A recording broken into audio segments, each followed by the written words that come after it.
On social media platforms today, quality content often goes unnoticed. On Den, users get paid for the creation, evaluation, and curation of quality content. Content creators are rewarded based upon the engagement and reach of their post or comment. Content evaluators are rewarded based upon the speed and results of their predictions about which content will trend or go viral. Community owners are rewarded based on engagement within their community. On Den, quality content pays.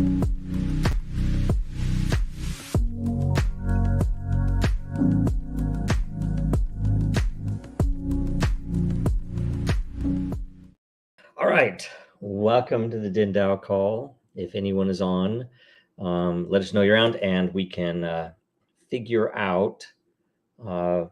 I guess if you have any questions before I close out. Dave's not on today. He's not feeling the best today, so hopefully we'll have him back soon.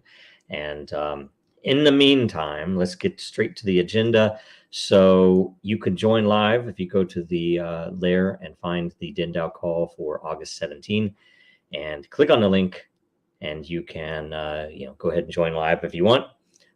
Otherwise, updates. We have the August LCP results are in, and I just gave that info on the AMA, or I guess before the AMA, on Super Happy Dragon Lucky. But essentially, by lore, animals was the top, and it had 2.7 million lore. So to be 2.7 million lot NFTs created, and by unique voters, it was the Dragon Chain social influencers, which had 36 unique voters and 688,000 lore. So go check those out when they pop up. Should be in the next week or so that they will be actually instantiated, created, and available. And you'll automatically, based upon an earlier DENDAO vote, you will automatically be subscribed to them. So if you don't want to see posts about animals, you will need to unsubscribe. And it looks like we have I am joining us. Hello. Thanks. It's free. When I'm doing this alone, I'm like, I know I'm probably skipping over stuff that I'm forgetting about, right? So no worries. So anyway, that's the LCP. Good, great show, great meeting. Let's adjourn. So community input or feedback. So it'd be if you have anything there, and then I don't think there are, but you have a question for Decentralizing Den, or not a question, but wanting to continue the conversation.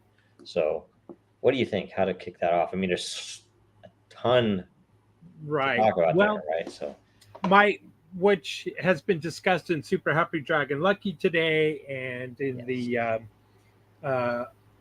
current event segment of World Blockchain Roundtable today. I want to applaud Musk's appears to be approval or consent to his CEO about the reach and free speech, limiting the reach of free speech. So I want to commend them for that, because I think that solidifies our position of being able to provide maybe in a decentralized manner. Eventually, Den.Social can do just that. So I think that if they're not going to do it, why not us, right? Right. And so, which requires, in my humble opinion, a decentralized platform to eliminate other, shall we say, centralized systems to exert, or shall we say, maybe governments to exert more control over a centralized point that creates a target vector for us. And if we're decentralized, that would make it much harder. Yeah. Well, and it might be worth considering how the systems work. Like if you're on, for instance, on Twitter, there's a ton of content that you had no active interest in getting. It's just, we think that you'll like this. Boom.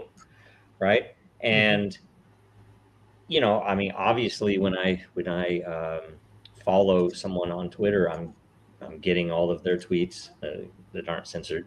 I'm getting all their tweets, and that's kind of what I expect. And yet, they have they have AI, I guess, that will try to find stuff that I might like or suggest other people to follow, and that's all okay.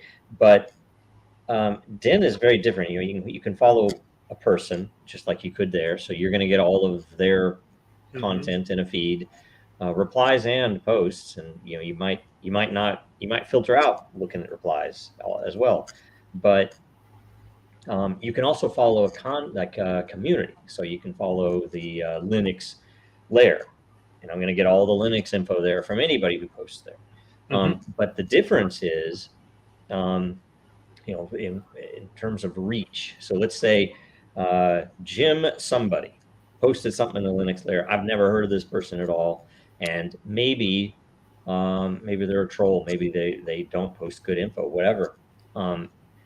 The community itself is what determines the quality of that content based upon their own rules. And it's not even, they could state rules and say, here's good content, here's bad content. But effectively, it depends on the way that they come to consensus, the way they vote. It's like, that's really not good content. Or it might just be a degree. You do have obviously people who never vote anything down, but then it's just a range. It's okay, this is, better content, but the consensus is still you get one vote for consensus, right?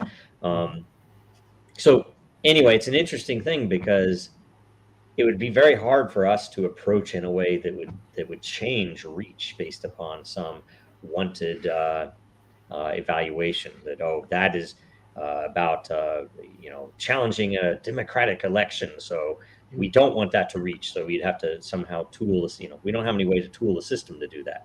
It is literally all based upon the consensus of that community. Now, that said, some communities may be more hypersensitive to controversial statements and might push more stuff down, but that's great because other communities won't, like red pills or politics or something. So Right. I don't know, it's an interesting thing, and I think uh, they're using the tech in a very inorganic way when they're Right. applying AI to assume what I want to see. Right. I'm not absolutely opposed to it. Like, say, when it's just the approach of, hey, here's some stuff that you might not have known about that you might like. Right. I don't mind that as much. Right. I do mind it though if they will start saying, "Oh, we're not going to show you. You might be interested in this, but guess what? It's flagged, so you're not going to see it." Right. In which case, it's totally bad. So, My two items was one on the, I got to make my note there to remember. One is on the side of the marketing. So obviously, Hmm. if they're going to take that approach and limit the reach and still allow what they would define as free speech, um, and we're providing an alternative to that, that is a marketing opportunity that we shouldn't try to miss. Yes. So that is one, I think, way that we can attract new users, subscribers very quickly, and it could spread like wildfire once people catch on and say, "Hey, wait a minute, Twitter isn't free speech." Not that we are in direct competition to Twitter, because our platform is very different. It's unique. Um, or I should say the community's platform, because it's not mine, not yours, it's Yeah. nobody. So I think that is a golden opportunity on the marketing side of it, because people are going to realize very quickly that, oh, wait a minute, only my subscribers are seeing what I post, and some of my subscribers aren't even seeing what I post on Twitter. Yeah. And Reddit already has this issue. Facebook has this issue. So this is a great opportunity to set us apart. And it's not even a niche. It's people are hungry for Yeah. truth, and people are hungry for Yeah. alternative viewpoints and ideas. Yeah.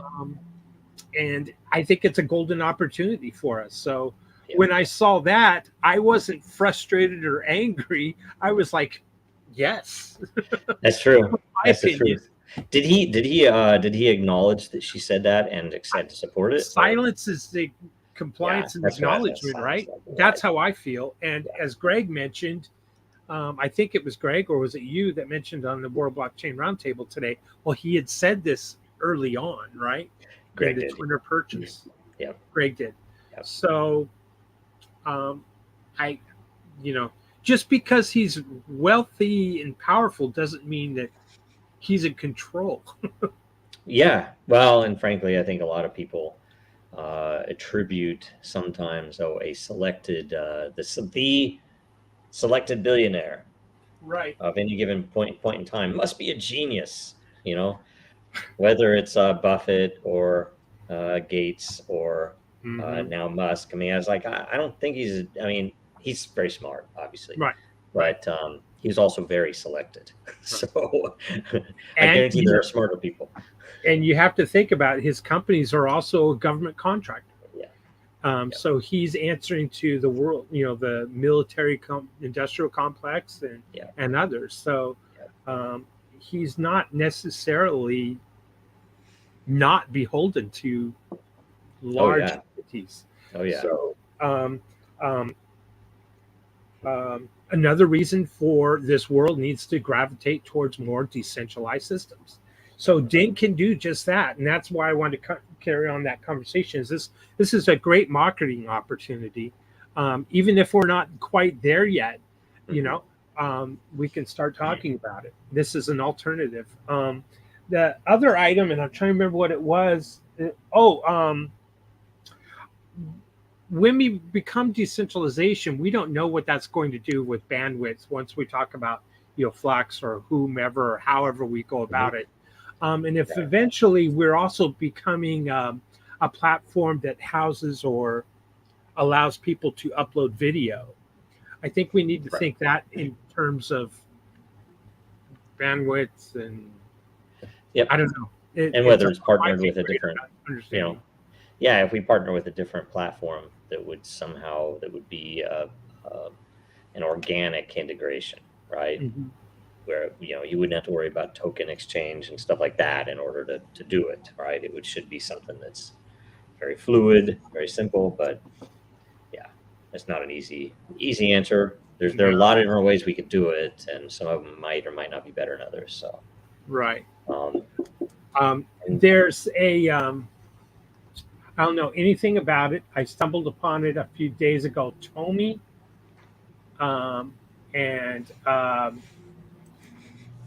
it's a Web3 company with 8 offices around the world, blah, blah, blah, blah, blah, to become a fully decentralized Web3 project.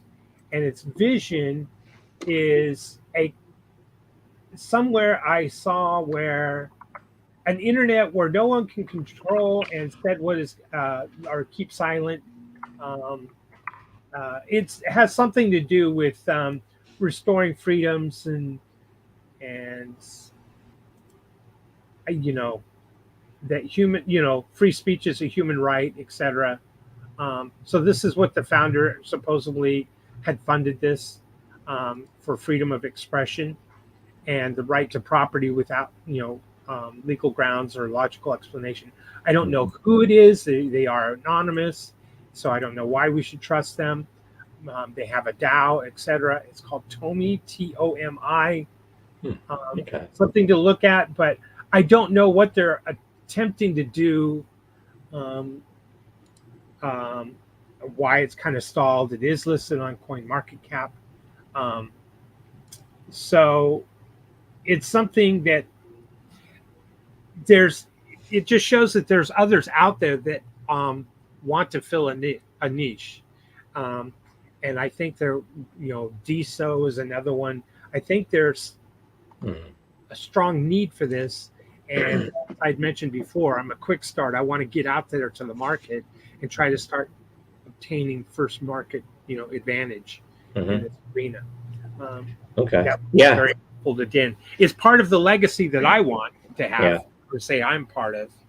Well, no, I would say, I mean, like the technical side of it is definitely doable. There are little questions about um, maintaining the security of the system that we have to concern ourselves with, and there are obviously also, uh, operational cost questions. It's hard to estimate that right now. It'd be nice to see what it looks like, see how much it would cost us, to make sure it's all realistic, let's say. So we need to go through that. I still have a couple of conversations to have with some of the engineering on the team, and then figure out what are the first steps to see what type of integration effort would this take. Right. Is it a fast thing? I don't think it'll be as bad as it could be in the past, because it looks like at least the systems we've looked at have generally um, followed a very simple DevOps approach that we already fit into. So we can deploy stuff over there. We might have to change a couple of things, and who knows what. But either way, if we had that, we would have redundancy, three to five nodes at least on the Flux one. And we would have, we don't know what latency will be. We don't know if it'll run slow. It might. It probably wouldn't, though, I imagine. I don't know. And then to see how much it costs. And then also to see if we could run Flux nodes to host it, right? Can, you, me, anybody else actually seek to run it, right? So, in ways that we're already paying for it, we would also pay for it, but it would be hosted in this way that we wouldn't be the only ones running. I don't know. That might be something that's a question to potentially offset some of the cost, right? So, I guess that's kind of you've already covered that the animals layer and Dragon Chain Social was created in the opening there in the August LCP results. So I guess that was the only item I had. I want to make sure that we're thinking long term, and when we decentralize, if we become also kind of a video hosting platform. And we have a bunch of ideas there. I mean, there's you can already do it with no economics applied with torrents, right? So they would be decentralized storage. People would have to seed them. Right. You could definitely do it. And in the end, we had hoped to talk to the guys at BitTorrent, and they ended up getting bought out by Justin Sun, and they all left because they didn't know what the hell they were doing. And I'm like, damn it! It was such an amazing opportunity, because if you could monetize torrents, people would seed files, and then all of a sudden you'd have a real distributed network. And we can still do that. We could potentially do that as a sub project that would be entirely focused on hosting for Den. And all the standards are already there. All of the UI integrations, like say the libraries to put it into a browser, are already there. We could plug straight into that system, but people would have to host, right? So is that viable? And then the other side of it would be plugging into something like Odyssey, or library, or one of those others, or maybe even BitChute, or I don't know which ones are worth looking at. But you could definitely plug in there, and then given that this file, let's say on Odyssey, and I can't tell you that I fully understand how their system works or economics, but if I remember correctly, at least with library, library is basically non-existent now. It's pushing you to Odyssey. So Odyssey, let's say Odyssey, that if you put something up there, it's there, but I don't know if the retention is that does it over time, does it go away? But you can then boost it, or essentially put some tokens against it so it stays there longer, or whatever. I don't know. You could do something like that as well, where it would be the consensus of the content and the mining, and maybe the mining would either go to your pocket, or would maybe go straight into paying for it being on there. But yeah, that's the issue where you have the token Right. swap stuff. And I will say, if we had a partnership with them, they do have something in their protocol that we did see where it was agnostic what kind of a token was thrown in. So theoretically, we could throw matter in or something, right? Wow. Did not know that. If it were acceptable, I don't know. But we're not talking about that. So that's a definite option. There are also forks of some of these systems that are open source. And we did speak with a guy, he's a great guy, that was interested. He was launching his own, and he's like, why don't I talk to you about it? And so we're very interested. We never came to a deal, but something like that could happen too, where it's like, okay, because I already had this idea that I wanted, and whether it's a different token, I don't know, but for video content, YouTube, I think, is doing it all wrong. I think they should literally be rewarding people with the densest good content. That is, it would effectively cut back on a lot of the unprofessional content where people, hey, I'm so and so, and and then they talk forever. And I'm here to see how to change out this, some piece of equipment, right? Right. I don't give a shit about your life story or where you ate dinner. I want to know what this thing is, right? And instead of having, Google will sometimes tell you where content is in a video, but that interface is really sloppy. It'd be much better if the dude knew, okay, I'm getting paid based upon how fast I can get this information to you and how good it is and how many people watch it. And, and why is that? It's not solely, for one thing, it's quality, because people would, the consumer would enjoy it more. The second is efficiency.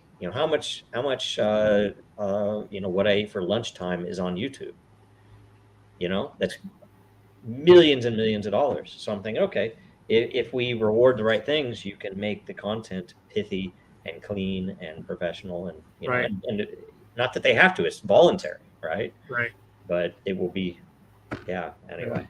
So I had my son came up this past weekend, and we were talking about different news feeds and this kind of thing, and he actually gets a lot of news feed now from TikTok.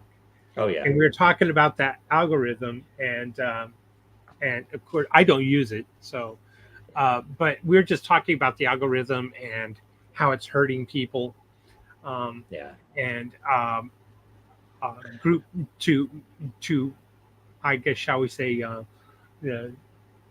alter the mindset and the narrative through TikTok's ideologies and that kind of thing. But he also brought up about how YouTube, with its shorts, is trying to compete with TikTok, but it just doesn't have that algorithm that TikTok has. But he said he thinks eventually it will catch up. It's going to have to, or someone's going to have to. And then there was a conversation about the attention span of people, and how commercials over time have gotten shorter and shorter and shorter and concise, and to keep people attention on the product that they're trying to sell, which is the same as the dopamine hit that you're going to get from the TikTok video or whatever it is, and creating those habits. And he and I go back and forth on the argument of Den. And so he's my counter punch, shall we say, the opposite side of talking. And he's such a brilliant mind too. And so we had a long conversation about what is Den going to do to, it's unfortunate, but that is what society is. It needs those cat videos and the dopamine hits. And that was, and an algorithm. And I said, well, the algorithm is us, we, the community, the upvote posts and evaluate posts and upvote posts. And he said, is it fast enough? I wouldn't explain it that, because somebody, if you tell somebody that, they'll think you mean Reddit. Reddit has up and down votes. Who are like, what's different, right? Because Reddit is a piece of shit, right? Yes. I think the algorithm is it's not this simple, but it is effectively a prediction market, content evaluation, prediction market for every piece of content. And because when you say that, it's like, oh, I think I described it more like crowd wisdom. yeah, no, yeah, and that is true. But see, it is my theory for a long time that the most efficient, the shortest line between point A and B is a marketplace, because if there is an opportunity to earn or win or compete, people will take it, and their minds will find a far better path than you or OpenAI will ever find. In fact, they might find AI that gets them a faster path, right? And that's the whole point of it. And Incentive. that's the gist. That and the implementation is a crowdsourced, a wisdom of the crowd based prediction market environment. And and the scarcity is energy, so it's it's not like you're betting on real money or anything. But all the rewards, both for the content and the evaluators, are totally based upon those markets. And that's the crazy thing about it. So that anything, we used to have this, I can't remember what it was, the saying at Disney, like, our project that, let me think here. It was, I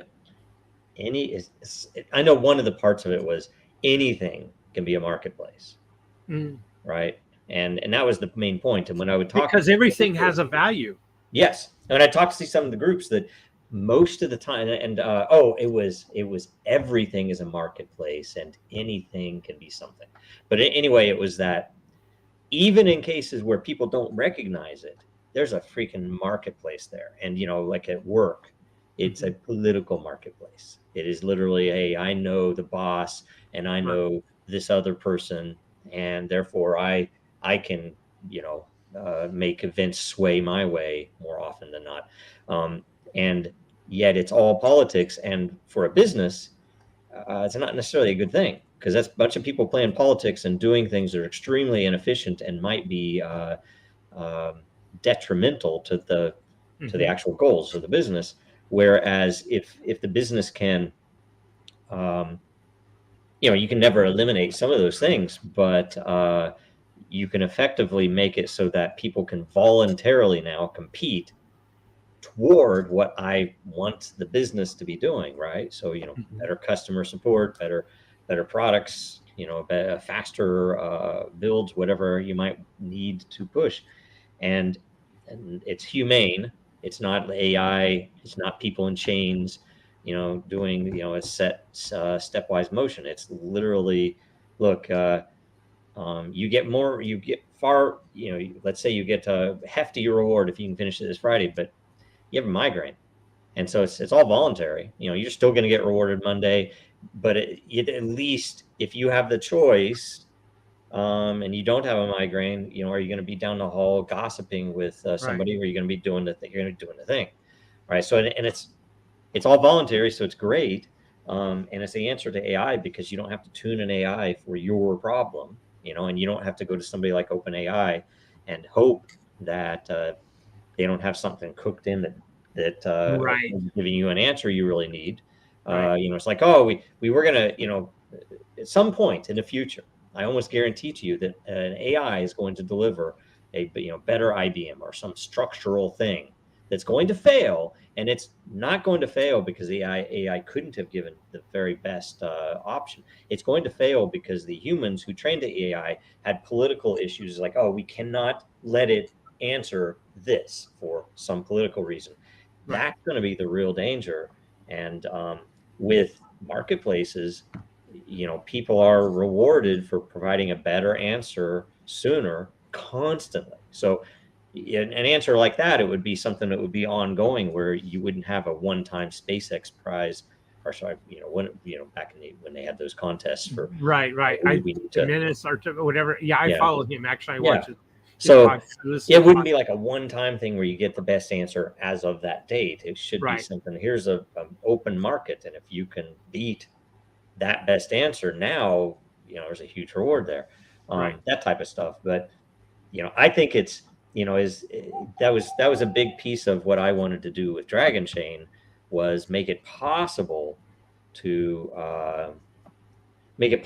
for businesses or industries to develop but you need a scalable on-chain data solution platform, and that's what Dragon Chain was for. That it was, all of the scalability stuff wasn't just, oh, we want to have better numbers. It was, you're going to have this if you want to really build this stuff.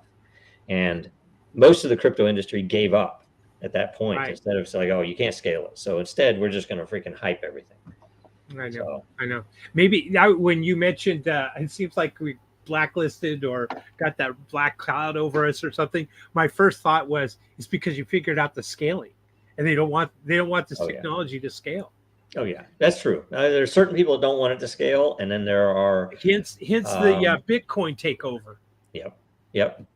Yeah, that was my thought. That was my thought when I was listening to it. Oh yeah, I was at Costco. Back in the day, it made no damn sense at all what happened with the Bitcoin blocks issue. It's like I'm an engineer, and I was evaluating it as if, okay, this is an open source engineering project, and if you go back and you look at it without any clouded vision, all of the engineering was on the side that lost. Like all of and it wasn't like, oh, I think this. It was, they would state a fact, and they would show a ton of data and charts and everything else showing this is the truth, and right. Yeah, they were blown out.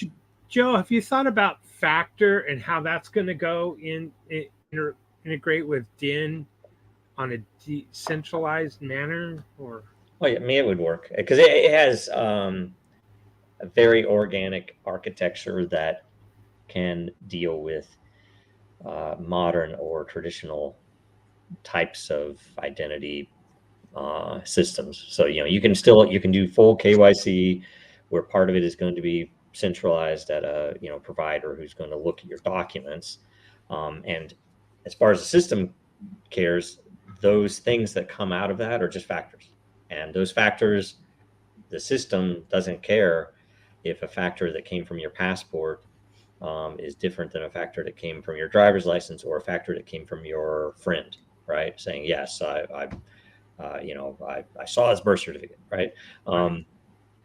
And okay, so the consumer cares, right? It's the consumer. So, can you quickly walk me through that in a very concise, simple way? So, I go somewhere, I register as Factor as I am for I am, and then I log into, say, DIN, and I validated that I am for I am is the person who logged in at Factor, or something to that effect, right? Oh, but yeah. I could also change my ID.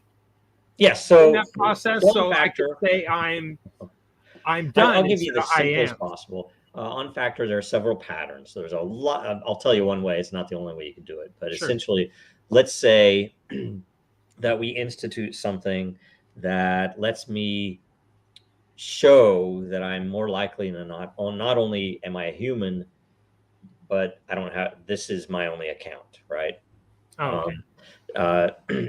And when I say that, it's almost an unprovable thing that's my only account, but there's like something IP and whatever. Yeah, something along that line. In the early days, machine it could be ID. KYC focused. It could be, okay, I'm going to pay 50 cents, and I'm going to now be able to prove that I have a passport, that I am a U.S. citizen, that I have a registered address, and I don't even have to expose that I have an address, but I can show the system, yes, I've proven to that trusted entity that I have an address, that I'm in the U.S., whatever. It could be that. It could be, the vision, the big vision for Factor is to have a true proof of human, which essentially takes, if you remember PGP, where they would have key signing parties. So you'd go to a Linux meetup with or what they call them back then, whatever they were. You'd go to a Linux meeting, and you'd have a bunch of nerds, and we'd all sign each other's keys, and you would post your public key on some centralized, yes, this is before blockchain, database where there'd be a website, so I could look up Joe and I could see, oh, that's his public key. So when I get an email from Joe that is signed by Joe, I can know, oh, this really is Joe, right? Right. And match those two public keys. Very simple stuff. So what we're wanting to do, and if you imagine this, you and I meet either like this or in person, and at a high level, just to kind of give you the idea of it, I hold up my phone and I don't know what you call it, but it essentially snaps a picture of you and it snaps a picture of me with the other camera, right? Okay. Maybe in rapid, you might have to move it around to get it. Right, Whatever. right. Doesn't matter. You do the same thing. It takes those two packages, and I can't remember when the signature happens, but either way, you and I both might also say some self challenge some factors to say, okay, I want you to agree that I have brown eyes. I want you to agree that I have a beard or something like that, right? Right. Hair color or something. And you can then also, when it pops up, it'll say, does Joe have brown hair? Yes. Does he have a beard? Yes. Is Joe obviously over 18? Yes. Right. So now it's you asserting those things. Now it goes up to our systems in the cloud or elsewhere, and it actually does facial match between my picture of you and your picture of you, and vice versa for me. So we know, okay, these two people, and then you have evidence on chain, so we can see that at this time when I took a picture of you and you took a picture of you, the reasonably same background was there, right? Okay, some stuff like that. There might also be other network data that these both came from the same or near IP. They have both geospatial data. Might be in there, might not, but it might be in there. So either way, the intent is to make it into a marketplace where it essentially incentivizes us to be truthful, and it incentivizes others to find the untruthful and to essentially Okay. A let's bounty say for the AI. exactly, let's say that you have a score of 1,000 and I have a score of 12, right? Because I just joined this network and I'm meeting you, that when this event happens, let's say one token is minted. So every time it happens, one token is minted, and the token is split between the two of us. And my token, 90% of it or something goes into a bounty, 10% goes into my wallet, and maybe it's the opposite. Maybe you get 10 or 20% into bounty because you've already provided a hefty bounty for all of your history. The reason you want to do that is because, when you look at the network itself and all of these people that have met each other, any botnets are going to be a little more they're easy to find, because you're going to find a little big bubble over here of the world, and then a little stretch of 10 or so handlers, and then a smaller bubble of bots, right? And the beauty then is these bots, as they are developed and used, will develop bounties, and now the equivalent of an insurance inspector or something that was going to be coming in, and they might use AI, they might use other tools, but they're going to find those.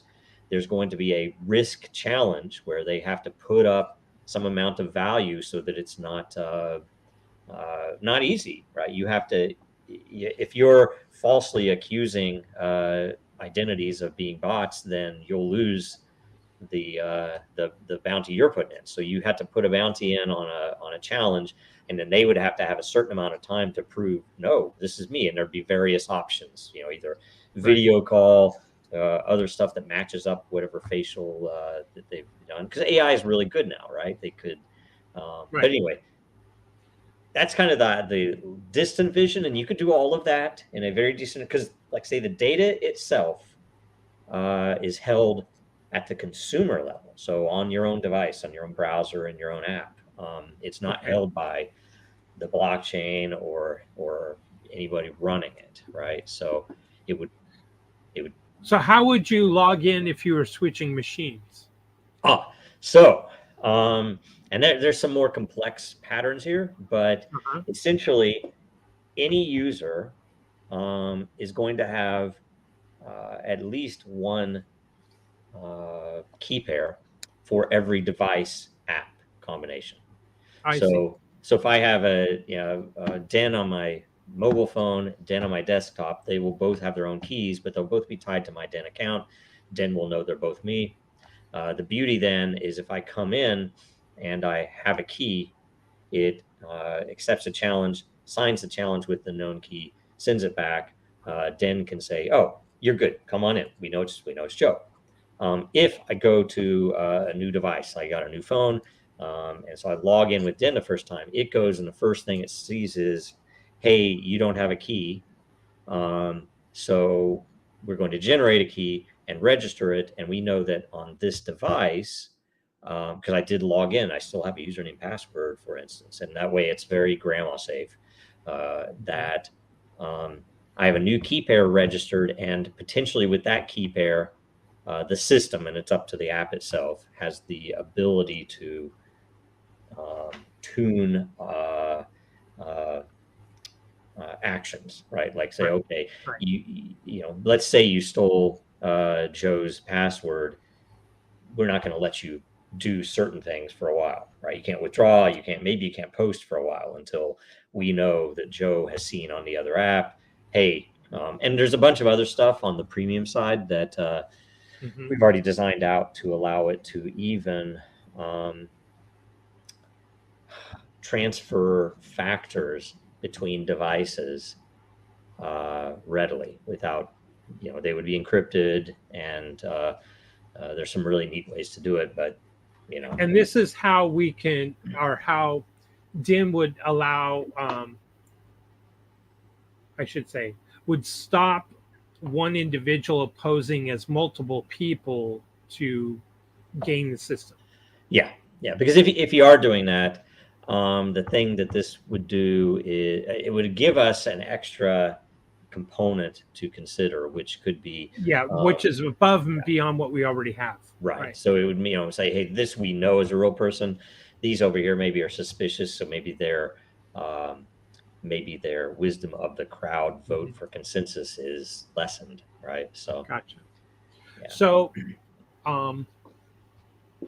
down the road, we're decentralized, whatever, then we would implement a factor, some version of factor.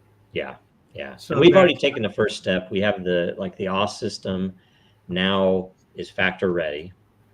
It wasn't before. Okay. It was all using AWS libraries before, and they were very brittle.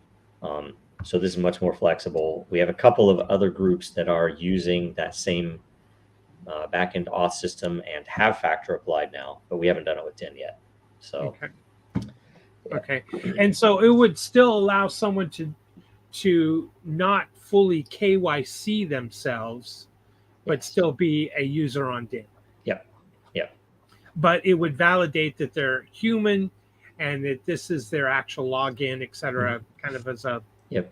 And you have to think about it. There could be... Beyond password. Let's say we're at a convention somewhere, right? So we have a booth at a convention. If you're a denizen, you could come up and prove that you're, without even telling me your name at all. You know, you'd be able to sign some request, and I could say, yes, that was a real human. And, you know, there might be some neat things like that as well, right? And you can do things like self-certification. So we're not going to plug into WorldCoin's retina scan system? No, Yep. I've been registered in a retina scan system for the government before. I don't know if you have, but it was the tech is amazing, but it was all, at the time, it was all very expensive proprietary stuff and very dangerous because supposedly, I don't know if I believe it or not, but supposedly you can even get some health info from iris stuff. I don't know. I believe it. I believe it. There's a bunch of really crazy stuff. And then it's very accurate, but at the same time, if the sun, early in the morning, sunrise, you couldn't actually use it anyway because it would, like, the sun would mess it up. So anyway, I don't know. Huh. And by the way, having it come from the OpenAI guy is the biggest issue that I would have, because I'm like, okay, that's ridiculous. That's that's really it's bad, really bad. Really bad. Oh, I agree.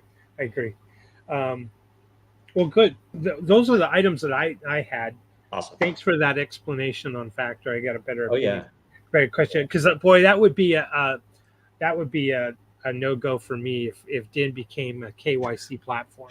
Yeah, we wouldn't do Um, that. I but don't even know if we'll I do to want to allow it. validate that it's humans, and I want to Mhm. validate that it's not one individual using multiple accounts. You Mhm. know, these kinds of Yeah. things. So I mean, think of this. This might be something to consider because I haven't really thought about it from this angle. We could institute, we would need some amount of funding and or commitment to it, but we could institute some of that model for proof of human in Den itself, just entirely inside of Den, not a separate app for oh right, Factor and MiFi. It could be right, okay. Den, you can just do this, and right. Pick out the then motorcycles in this picture or whatever. yeah, well, but it could be I literally captured. all of the denizens are effectively rewarded for meeting in a video call with each other. Oh Imagine that. I mean, what if there was a reward if yeah, you want to have the blue check mark or whatever, you want the blue star, which gives you more weight because we know you're human. You have to meet with at least this number of denizens, and there has to be some evidence, and they have to be, face ooh, matched. that's interesting. That's We could do interesting. that. That could be if we wanted to, we could do that manually. Right. We That's could let interesting. people. It's like you have to record it. You have to make it available here. It only has to be 30 seconds or longer. Right. You have to say stuff. Maybe if you give you a chat, that could be. Oh, you know what? Oh, see, how do you make it viral? We give them a script, and What it do could you be mean? Like what do you like mean? ChatGPT generated or something. It'd be something funny when we come on this video, which is going to be public, and we both know it's going to be public. But I have to read this script. And it's on chain already, so it's Right. impossible for us to. So we have to Right. read that script, and maybe the hash of it, and then and it could be funny stuff. Oh yeah. Oh yeah. Yeah. Oh, I get you now. That would be funny. Yeah, that'd be good. That'd be a good way to do it, and very Sure. simple. I was thinking too, that we talked about the blue check mark, or the idea like having certain functions on versus off, like maybe tipping, chat, direct messaging would be additional, you know so much, like even if it was so much matter per month that you kicked in for your blue check mark, that would Mhm. flip the flag and say, okay, this person kicked in X amount of matter. So therefore, so in other words, to drive the need and the desire to obtain matter, to have that blue check mark, give that matter, a more demand for matter, Yep. for the MTR. That was one idea. Oh, I like it. Yes. Things like that. Mhm. Things that I think maybe. Yeah, I mean, it could be a separate boost. It could be a certain portion of all the mining would go, uh, you know, based on behavior still, but it would go to only those people that are doing this. Right. I don't know. I'm not against that. It could be interesting. So yeah, it would be a very easy way to do it, just and to put a bigger demand on matter. There you go. Mhm. Internally and externally. Yeah. Yeah. Cool. Well, I'll think about that's that. a good meeting. Good meeting. That was awesome. But I think, again, to reiterate, I think Twitter's limiting the reach of free speech is our golden opportunity. So that's. I think you're right. I sometimes get jaded, so it's always good to pull out of that, because it's like, we can't give up on this. That's an obvious thing, and here's the thing, everybody knows it. Nobody back 5 years ago, except for the people who were really watching, quite thought through what was really happening, and now I think everybody sees it. So family says I'm black pilled. I say no, I'm black pilled for this generation and maybe the next, but generations far into the future, after I'm pushing daisies, I'm white pilled in. Yep. If you know history, there's some brutal stuff, but sometimes that brutal stuff is needed. Yeah, I know. Anyway, okay.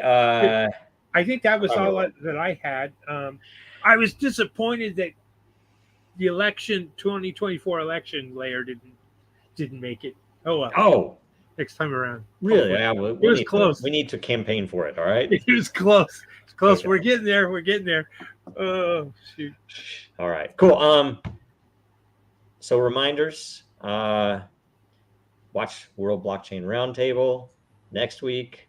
Watch today's show. It was good.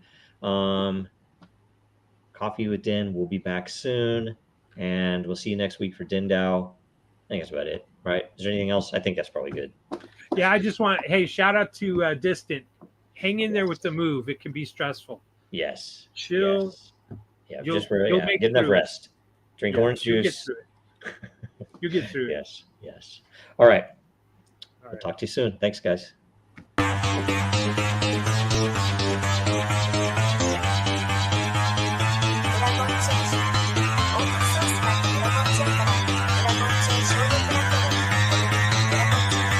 Because that goal will serve to organize and measure the best. Adaptable, raw capital, label radical yet rational. A tactical approach is palpable if this animal is fallible, but that conclusion is laughable. So with for all detachable from the mandible, you see